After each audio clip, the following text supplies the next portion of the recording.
Bom dia, queridos da Filadélfia. Com muito prazer que eu estou aqui novamente.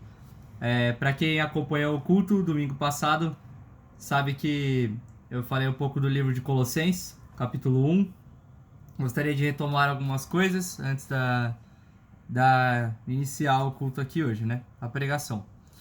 Bom, basicamente o que a gente viu na pregação passada é que tinham muitas heresias lá na época de Colossos. E essas heresias eram de adoração a anjos, porque eles acreditavam que o corpo era muito mal, a ponto de que Deus não poderia vir se relacionar conosco. Então ele foi criando seres menores, seres, digamos, não tão assim angelicais, não tão celestiais, que poderiam de fato se relacionar com a gente e levando a mensagem para Deus, ou levar diretamente a mensagem para Deus, mas não por meio de nós, não por meio de qualquer outra coisa a não ser esses anjos. Então os anjos começaram a fazer parte do culto da época de Colossos. Outro problema é que eles criam em algo absurdo, que era a insuficiência de Cristo. Ou seja, Cristo não é suficiente para a salvação, logo eles acrescentavam coisas para se encontrar a redenção. Então, como eles vieram uma linha forte do judaísmo, ainda tinha restrições alimentares, a circuncisão, guardavam o sábado. Então, era uma igreja que se deixou contaminar com outras filosofias, mas a principal coisa que eles feriam, o principal aspecto que eles feriam gravemente era que Cristo não era suficiente. Ou seja, famoso Jesus mais alguma coisa, né? E Paulo já começa a carta rebatendo isso fortemente, porque eles acreditavam em algum conhecimento que fosse trazer a redenção. Entenda a redenção como sinônimo de salvação. É o mesmo termo, tipo, para quando alguém está se afogando e você salva ela desse livramento, você salva ela do afogamento. Então você redimiu essa pessoa, ela estava numa situação presa, escrava, e você a retirou de lá. E eles pensavam muito que o conhecimento de coisas místicas ou de coisas novas, enfim, o que seja, poderia de fato redimir as pessoas. E aí a gente terminou com a conclusão que Paulo dá é que nós precisamos amadurecer no conhecimento que vem de Deus. Não um conhecimento novo, porque já conhecemos o Evangelho, ou pelo menos eu assim espero que você já tenha conhecido o Evangelho. E agora a gente precisa amadurecer essa ideia. E o resultado que isso traz é uma vida digna do Senhor, de conhecer a sua vontade, que é boa, perfeita e agradável. E agora Paulo vai usar uma palavrinha que eu falei domingo passado, que é doxologia. O que é? Ele vai usar isso de novo, né? Que eu li um texto em Romanos, que ele aplica uma doxologia, e aqui ele vai aplicar no nosso próprio livro de Colossenses, que é quando o escritor ele fica embasbacado, ele fica assim encantado com a doutrina que ele está escrevendo, com a teologia que ele está escrevendo, e ele resolve parar e escrever um cântico, ou um poema, ou uma poesia para declarar um louvor e uma adoração a Deus. E Paulo vai fazer isso agora, então eu peço se vocês puderem abrir aí as suas Bíblias lá no livro de Colossenses, capítulo 1, versículo 15. Eu vou fazer a leitura do texto e depois vou fazer como eu sempre faço. Ele é a imagem do Deus invisível, o primogênito sobre toda a criação. Pois nele foram criadas todas as coisas, nos céus e na terra, as visíveis e as invisíveis, sejam tronos, sejam soberanias, poderes ou autoridades. Todas as coisas foram criadas por ele e para ele. Ele é antes de todas as coisas e nele tudo subsiste. Ele é a cabeça do corpo, que é a igreja. É o princípio e o primogênito dentre os mortos, para que em tudo tenha a supremacia. Pois foi do agrado de Deus que nele habitasse toda a plenitude, e por meio dele reconciliasse consigo todas as coisas, tanto as que estão na terra, quanto as que estão nos céus, estabelecendo a paz pelo seu sangue derramado na cruz. Antes, vocês estavam separados de Deus, e na mente de vocês eram inimigos por causa do mau procedimento de vocês. Mas agora, ele os reconciliou pelo corpo físico de Cristo, mediante a morte, para apresentá-los diante dele santos, inculpáveis e livres de qualquer acusação, desde que continuem alicerçados e firmes na fé, sem se afastarem da esperança do Evangelho, que vocês ouviram e que tem sido proclamado a todos que estão debaixo do céu. Este é o evangelho do qual eu, Paulo, me tornei ministro. Gostaria de fazer uma oração antes de começar. Senhor Deus, me ajuda, Deus. Me ajuda porque nós sabemos do nosso pecado, sabemos que nós não merecemos cultuar ao Senhor, nós não merecemos adorar ao Senhor. Contudo, a tua graça, Deus, ela, além de nos salvar na obra da cruz de Cristo, a tua graça também nos redime, Deus. Muito obrigado, porque agora, através de Jesus Cristo, nós podemos ter livre acesso a Deus Pai. Obrigado, porque podemos falar diretamente com Deus Pai. Que o Senhor abençoe para que eu possa fazer uma pregação digna, Deus. Na tua palavra, centrada na tua palavra. E que possa mudar os nossos corações para ter uma vida digna da qual o Senhor nos preparou. É em nome de Jesus que oramos. Amém. Bom, voltando ao versículo 15. Paulo, nos versículos anteriores, ele termina assim, o versículo 13 e 14. Pois ele nos resgatou do domínio das trevas e nos transportou para o reino do seu Filho amado, em quem temos a redenção, a saber, o perdão dos pecados. Então, a plena redenção que o homem pode ter é o perdão dos seus pecados. E Paulo agora ele vai escrever uma doxologia por causa dessa obra maravilhosa de Jesus Cristo, que é de nos salvar, de perdoar os nossos pecados, de nos resgatar do domínio das trevas para o reino da sua maravilhosa luz. E agora ele fala, ele é a imagem do Deus invisível. Então Paulo está remetendo esse ele para Jesus Cristo, mas para um jovem de 30 ou 33 anos de idade que havia sido crucificado há alguns anos anteriormente. Paulo está falando, sabe aquele cara, aquele jovem que foi crucificado, que foi até a morte injustamente? Nele, a imagem de Deus estava ali, E eu gostaria de ler 2 textos para ajudar a gente a entender isso. Primeiro está em 2 Coríntios, capítulo 4, só o versículo 6, desculpa. Paulo fala assim, pois Deus que disse, das trevas resplandeça a luz. Ele mesmo brilhou em nossos corações para a iluminação do conhecimento da glória de Deus na face de Cristo. Ou seja, o conhecimento da glória de Deus se encontrava na face de Cristo. Outro texto que eu gostaria de ler está lá em João, capítulo 1. João, capítulo 1, versículo 16, desculpa. Todos recebemos da sua plenitude, graça sobre graça. Pois a lei foi dada por intermédio de Moisés. A graça e a verdade vieram por intermédio de Jesus Cristo. Ninguém jamais viu a Deus, mas o Deus unigênito, que está junto do Pai, o tornou conhecido. Então, apesar de ninguém ter visto Deus, em Cristo conhecemos o próprio Deus. E por que Paulo precisa começar a falar sobre a Trindade, Sobre Jesus ser Deus e Deus não deixar de ser Deus por causa disso? Paulo precisa apelar para isso, porque a acusação que eles estavam fazendo era muito séria. Se Cristo não for Deus, a nossa redenção não pode ser baseada na obra que ele fez. Logo, não estamos redimidos dos nossos pecados. E aí, continuamos perdidos. Então, ele é a imagem, a expressão exata. A palavra imagem seria melhor traduzida como semelhante. Ele é a semelhança de Deus. Deus tornou-se manifesto em Cristo. Hebreus 1, capítulo 1, versículo 3, fala que Cristo é a expressão exata do seu ser. E Paulo vai deixar claro que Cristo é o próprio Deus.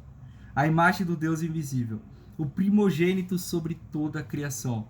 E aqui surgiu um pensamento ariano muito famoso, seguindo a ideia de que como Deus é o primogênito, então ele não era Deus ou um Deus criado, um Deus menor, porque Deus criou o primogênito, Mas a ideia de primogênito aqui não é de algo gerado, mas é que é herdeiro de todas as coisas que o Pai tem. Não na ideia de que Deus gerou Cristo, mas que Cristo é herdeiro de tudo o que Deus tem. E quem tem a dignidade, quem tem o poder ou a infinitude para herdar tudo que um Deus tem? Só se essa pessoa for também o próprio Deus. O primogênito sobre toda a criação, nada criado é maior que Cristo. Pois nele, tanto é que o versículo seguinte, ele dá a base para a argumentação que eu acabei de usar. Deus não poderia ser criado porque nele foram criadas todas as coisas, nos céus e na terra, as visíveis e as invisíveis.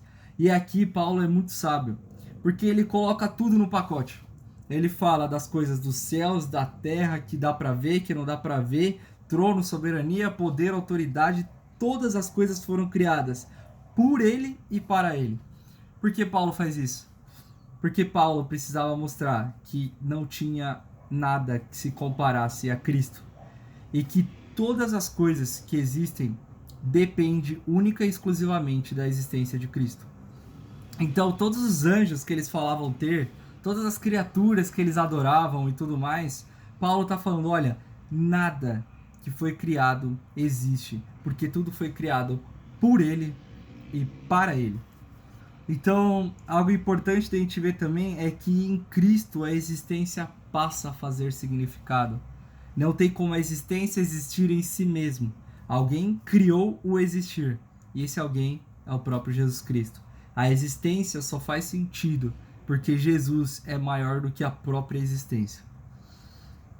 E não só ele criou, porque ele continua. Ele é antes de todas as coisas, ou seja, nada foi criado. Nada poderia ter criado Cristo, porque ele é antes de tudo. E nele tudo subsiste. Tem uma frase de um autor muito interessante que ele fala: é por causa de Cristo que existe cosmo e não caos.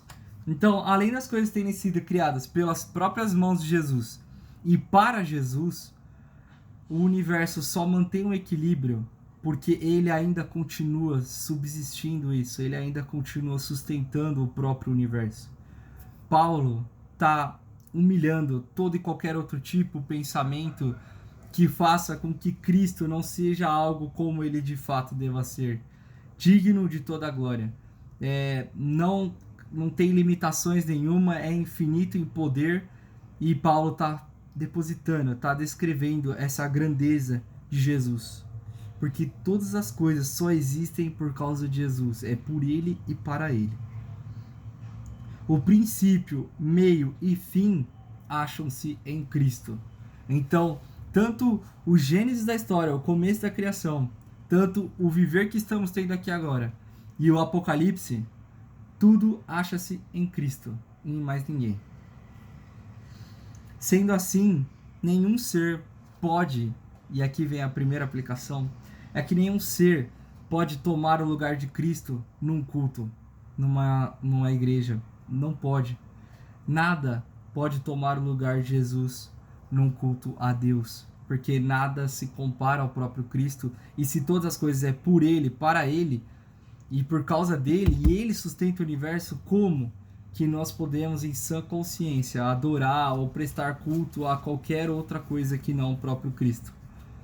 E ele continua, verso 18: ele é a cabeça do corpo, que é a igreja, é o princípio e o primogênito dentre os mortos, para que em tudo tenha supremacia. Isso é um ponto importante aqui. Então, ele vai usar 3 termos para mostrar a preeminência, a hierarquia de Cristo. Primeiro, que ele é o cabeça do corpo, que é a igreja. Ele é o princípio, ele é o próprio começo, nele começam as coisas. E é o primogênito dentre os mortos. Cristo, na sua obra de ressurreição, ele adquire todas essas coisas que nós estamos falando aqui agora. E por ele ter sido o primeiro ressurreto, porque só ele pode vencer a morte, mais ninguém, e por causa dele podemos vencer a morte, mas nós não temos mérito nenhum nessa obra, é por causa disso que ele tem toda a supremacia. A sua obra redentora traz em Cristo toda a supremacia, Por isso que ele é digno do nosso louvor, da nossa glória, da nossa adoração, porque ele é digno de toda a glória. E o cabeça da igreja, geralmente no Antigo Testamento, cabeça era usada para liderança, para um chefe, né? Então, o cabeça de algum exército, sei lá, era o líder daquele exército. E Paulo está mostrando aqui que a igreja de Cristo, ela tem um cabeça. Ou seja, ela tem uma autoridade. E a autoridade só existe se ele demanda regras. E dentro da igreja de Cristo há regras. Há mandamentos do nosso Senhor que precisamos seguir. E que Colossos, obviamente, não estava seguindo. E também, claro, outra aplicação lógica que possível de se aplicar também é que o cabeça do corpo é a parte mais importante. Então, a gente sabe que a cabeça comanda todas as coisas e a medicina daquela época já tinha esse entendimento. Então, fica também claro entender que a coisa mais importante da igreja é o próprio Cristo, é o fundamento, é a peça principal da igreja, é o próprio Cristo. Para quem tudo tem a supremacia. Verso 19. Pois foi do agrado de Deus que nele habitasse toda a plenitude. E aqui, o que ele fala de plenitude, ele fala dos poderes e dos atributos de Deus. Ou seja, a representação do que Deus é. E nenhum homem, anjo, criatura ou qualquer outra coisa poderia representar exatamente o que Deus é, a não ser que fosse o próprio Deus, porque Deus é infinito e ninguém é infinito igual a Deus, porque todas as outras coisas que não é Deus foram criadas. Então Jesus caminhou entre nós, veio até nós e em forma de carne ele se encarnou, mas era o próprio Deus caminhando entre nós. Verso 20. E por meio dele reconciliasse consigo todas as coisas, tanto as que estão na terra quanto as que estão nos céus, estabelecendo a paz pelo seu sangue derramado na cruz. Eu gostaria de ler alguns outros textos antes, porque ele fala reconciliar-se consigo tanto as que estão na terra quanto as que estão nos céus. O que mais ou menos ele quis dizer com isso? Então vamos abrir lá em Romanos, capítulo 8, versículo 19. Paulo fala assim: a natureza criada aguarda com grande expectativa que os filhos de Deus sejam revelados, pois ela foi submetida à inutilidade, não pela sua própria escolha, mas por causa da vontade daquele que a sujeitou, na esperança de que a própria natureza criada será libertada da escravidão, da decadência em que se encontra, recebendo a gloriosa liberdade dos filhos de Deus. Sabemos que toda a natureza criada geme até agora como em dores de parto. Então, a redenção ela é tão maravilhosa que ela se expande além de nós. Ela se expande até mesmo as coisas criadas, como a natureza. E outro texto que eu gostaria de ler é em Efésios capítulo 1. Efésios 1, versículo 9 e 10, né? Que ele fala: e nos revelou o mistério da sua vontade, de acordo com o seu bom propósito que ele estabeleceu em Cristo. Qual o bom propósito? Isto é, de fazer convergir em Cristo todas as coisas, celestiais ou terrenas, na dispensação da plenitude dos tempos. Então, o objetivo, o propósito da redenção, o propósito da criação, o propósito de tudo é convergir em Cristo todas as coisas, celestiais ou terrenas. E agora sim a gente pode voltar com um entendimento um pouco melhor lá para Colossenses. Colossenses 1, versículo 20 agora. Fala, e por meio dele, ou seja, por meio de Cristo, reconciliasse consigo todas as coisas, tanto as que estão na terra quanto as que estão nos céus, estabelecendo a paz pelo seu sangue derramado na cruz. Há um texto lá em Hebreus que fala que sem derramamento de sangue não há perdão de pecados. A gente sabe que o salário do pecado é a morte. E na obra de Cristo, na morte da cruz de Jesus, é que encontramos o perdão dos nossos pecados. Jesus pagou o castigo que era para eu e você estarmos pagando. Verso 21. Antes, vocês estavam separados de Deus. E na mente de vocês eram inimigos por causa do mau procedimento de vocês. Então, Paulo dá até um exemplo da reconciliação que já aconteceu. Antes vocês estavam separados de Deus. E na mente de vocês eram inimigos por causa do mau procedimento. Ou seja, vocês eram maus e estavam separados.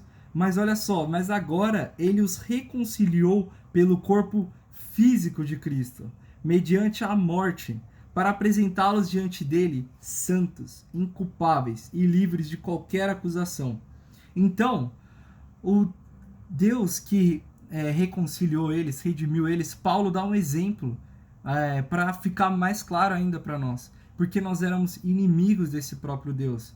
Nós agíamos exatamente ao contrário do que Deus tinha para nós, da dignidade que a gente pode ter, de uma vida digna para o Senhor.